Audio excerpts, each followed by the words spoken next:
This is Preferred Home Services Friday Night Rivals, driven by Crew Chevrolet on News 4. Good evening and welcome. Alongside Webb Wright, I am Scott Eisberg. As we talk high school football, an interesting battle we feature tonight. Philip Simmons wants to be where Beaufort was. But it is Beaufort chasing Philip Simmons this year. Beaufort, the defending state champions, they've won 4 straight games.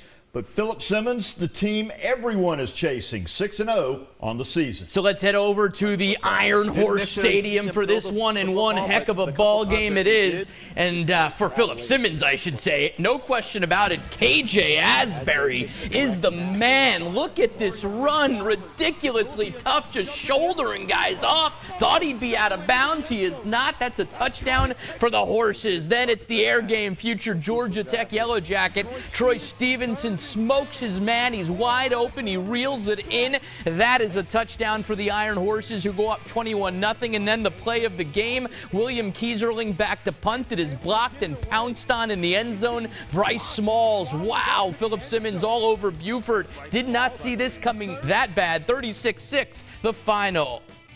It was a total effort. I mean, unbelievable kids, unbelievable coaches. I just sit here and make sure we got buses and have the schedule. They do all the good work here. So proud of them. I love them to death. I mean, what a team win. You know, I mean, I can't say enough about these guys. Big props for your defense, too. They only allowed 6 points, and they held them in the whole first quarter. Yeah, those guys out there were balling. Coach Renner did a great job with a great plan, but those guys on the field did an unbelievable job, and I was so proud of them. Well, tonight we see how real are the Ashley Ridge Swamp Foxes. They've come out of the gate of the Jeff Tate era on fire, 5-0, throwing the ball all over the field, outscoring opponents by more than 100 combined points. But Fort Dorchester's different, and they're angry, coming off a 1-score loss to Gaffney a week ago. And it was homecoming at Fort Dorchester. The Patriots up 19-14 at the break. A buckle up for a wild third quarter. Davian Brown, he's got that small body and big speed. He's hard to find. He goes 43 yards for a first down.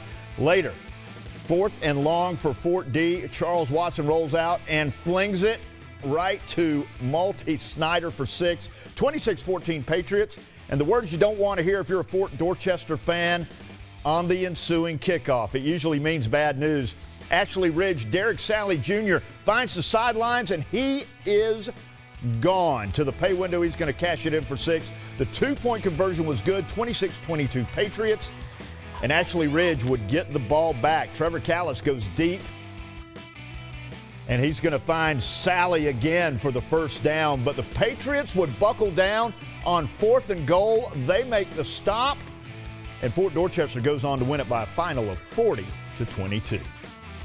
Somerville has been a green tsunami this season, but Stratford came in with a plan tonight, grind it out. The Knights pooch the opening kick and recover it, and then they would feed the Green Wave a steady diet of Markel Holman. The Knights would hold the ball for over 6 minutes to start this football game. However, at the end of this drive, they only come up with a field goal, 3-0. Knights on top. In fact, Somerville only ran 1 play in the first quarter. You want to see it? Here it is. Jaden Cummings deep to Sheldon Glenn. That's it. That's the play, but it's 7-3. Somerville on top. Green Wave would strike again in the second quarter on 4th down. It would be Cummings. He's going to find Quintrell Pettiford all alone in the back of the end zone. Look at that, like fielding a punt. 2-point conversion is good, and Somerville goes on to win this one by a final of 44-21. Goose Creek and Berkeley are the traditional powers, trying to get back to where they recently were. Both teams have struggled with the big boys, Somerville and Fort Dorchester, but on paper this should be a relatively close battle. Jason Winstead and Goose Creek looking good early. Check out this play. You decide for yourself. Kamani Clark finds Evan Daniels. Daniels looks like he toes the line for an 80-yard score. He's coming right at me. Ref says he steps out of bounds. Jason Winstead says, no! Check Sports 4's highlights. Look at them. Look at them. I can't show them because there's no replay. they have to call it back. Goes back about 40 yards. Doesn't much matter. Big first down here for Malik McGowan. Keeps the Goose Creek drive going, and they finish it with Clary throwing an absolute perfect ball to Evan Daniels. Goose Creek rolls all over Berkeley tonight. 49-7 is the final score. Wando and Cane Bay tonight out in Flowertown. They're the cheerleaders, and they got plenty to cheer for. Picking it up in the second half, 41-0. Cobras on top. Rough season for Wando. That running game is looking good. Langston Rhodes 15 yards down the field. Next play, Keyshawn Singleton 20 yards down the field. After that, how about we go back to Langston Rhodes for 10 yards and the touchdown. Cane Bay is just rolling over Wando tonight. After that, it's Keyshawn Singleton taking it 30 yards down the field and setting up a Cameron Smalls 5-yard touchdown. And it is all Cane Bay in this game. 55-0 is the final score. They beat the Tribe of East Cooper. West Ashley, they've got the ball, and they are taking on Stall.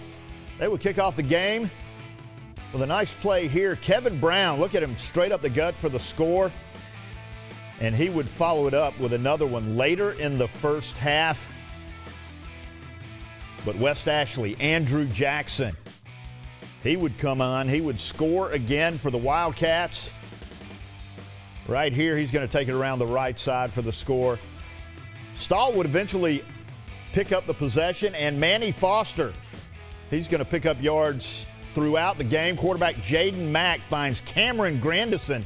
That was a huge pass play, but West Ashley wins this one big, 65-0. We'll be back right after this. We got plenty more highlights coming your way, including James Island, Lucy Beckham, and Bishop England Timberland, all right after the break.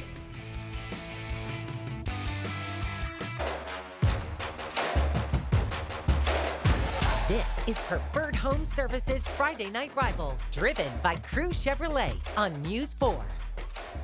Welcome back. Probably not a great week to be Colleton County. The Cougars have had their struggles this year, and tonight they could arguably get the best team in all of 4A football. Not only that, James Island, an undefeated juggernaut with an extra week to prepare for this one, plus a blackout at the backyard to hype up the crowd even more. Yeah, Jamar McCoy is just coaching up his Trojans early, and it will pay off. It's a Tank Scott kind of night. The Tank looks like a tank, and he runs like one. He's got a blocker. He's got some room.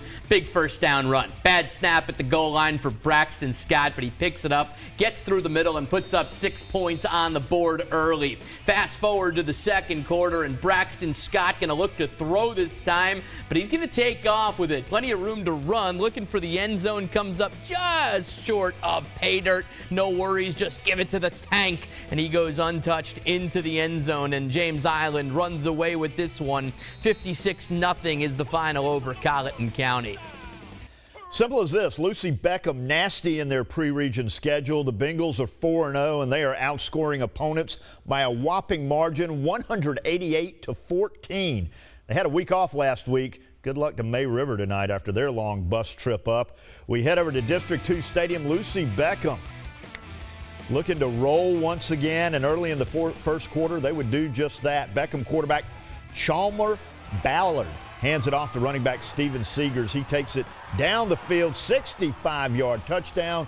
Lucy Beckham up 6-0. A little bit later on, it's May River punting, but it's going to be blocked by Beckham. Jackson Allison, and it's picked up by Trevor Reynolds. Lucy Beckham will take over, still up, and Ballard's going to hand this one off to Charles Bird. He's going to take it into the end zone. 13-0 Beckham, and in the second quarter, May River possession, and it only gets worse from here. They fumble away. It's going to be recovered by Hank Apley. Lucy Beckham rolls to another impressive victory, 42-6. All right, Timberland taking on Bishop England. Let's head out to St. Stephen for this ball game, and it's a Bishop England ball.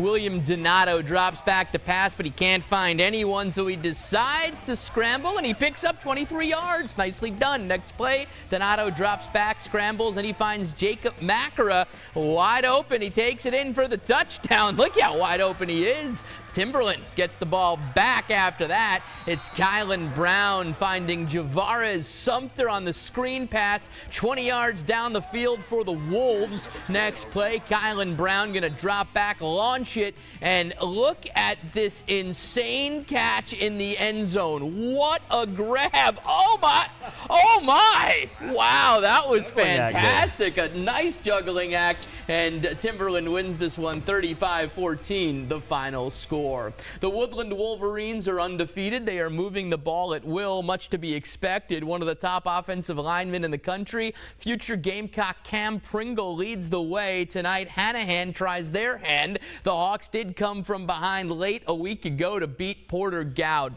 Under the beautiful oak of Wiley Knight Stadium, what a crowd comes to see an outstanding game, and you've got to see this play. Hanahan completes a little screen pass, but out of nowhere, the massive human Cam Pringle, look at that tackle from behind. The future Gamecock makes that tackle, knocks the ball loose, and Hanahan picks it up. But you see why Shane Beamer loves that guy, the athleticism. Oh my. Hanahan gets the score here. Julius Hippensteel to Landon Gomes. That is a great touchdown pass and catch for the Hawks. Woodland, though, comes right back, and this is a big-time run for a big-time player. TJ Wright, he is gone. Look at the speed. Woodland wins a nail-biter tonight over Hanahan. A big win for them. 31-28 is the final score. Up to Santee, Oceanside taking on Lake Marion tonight, and it's Oceanside's Will Virgilio playing quarterback here. Goes up top to Gavin Gaspar. Big-time catch is pulled in for the first down. The Land Sharks then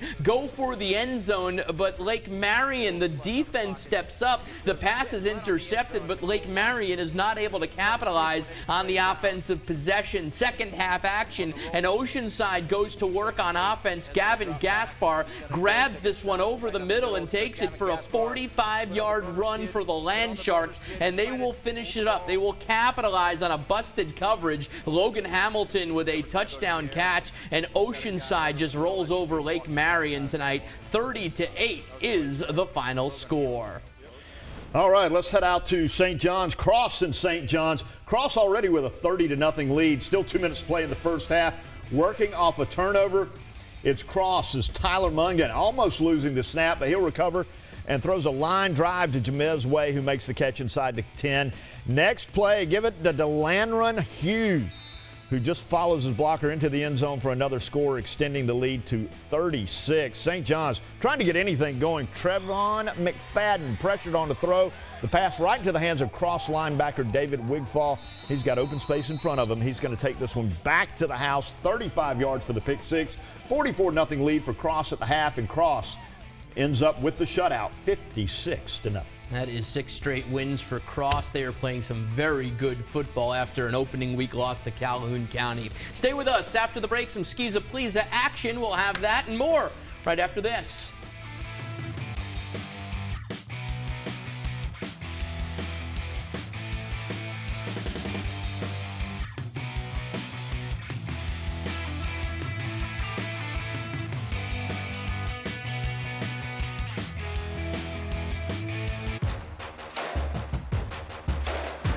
This is Preferred Home Services Friday Night Rivals, driven by Crew Chevrolet on News 4.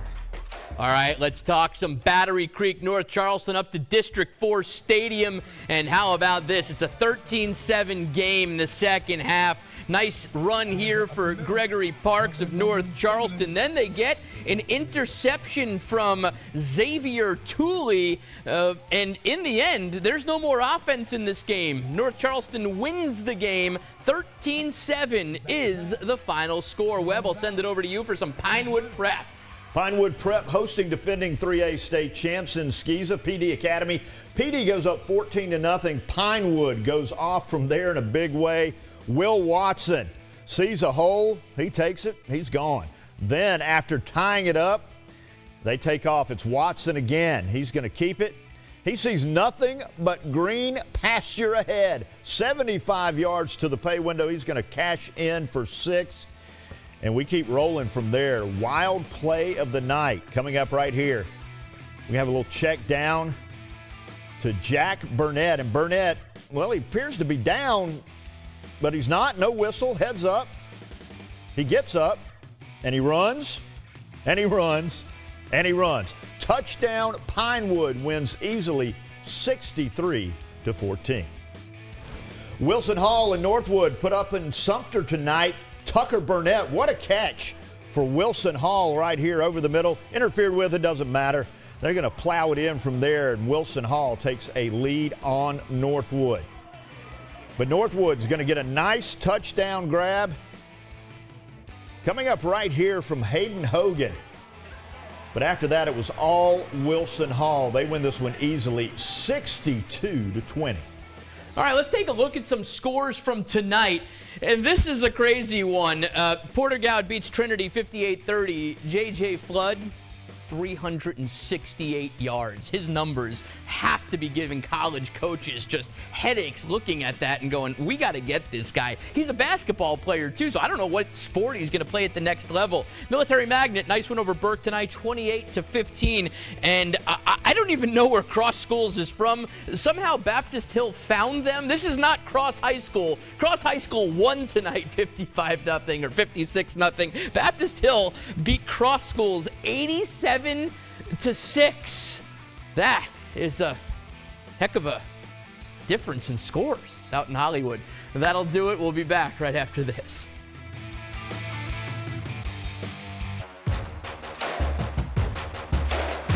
This is Preferred Home Services Friday Night Rivals, driven by Crew Chevrolet on News 4. All right, well, this football season hasn't really gone the way a lot of the teams that we cover want it to be going.